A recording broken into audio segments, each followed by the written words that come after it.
onions, some spring onions, and some garlic. I'm going to saute a little bit.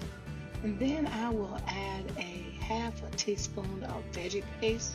Be careful if you add any more salt to the dish. It may be a little salty because this is salty out by itself. And then I'm going to add some Thai chili paste. I like my Roman noodles a little spicy. Stir in a little bit, and then we're going to add like 1.5 cups of water. You may want to add more as we go because it will reduce as it simmers.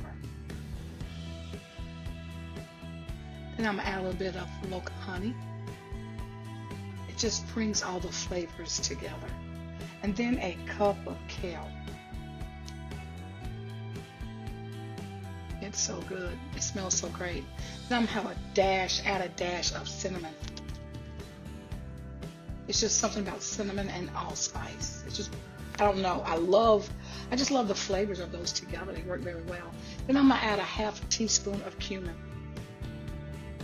And now that we have this boiling really good, we're going to add 1 pack of Roman noodles. I never use the package of seasonings that come with it because it's too salty.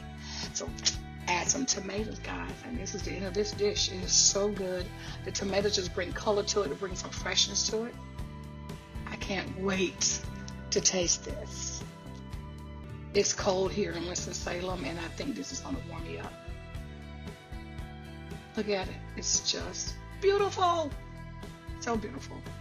So there you have it. Spicy kale Roman noodles.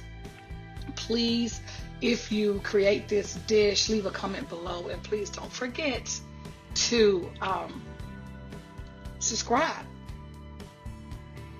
and don't forget to like and share.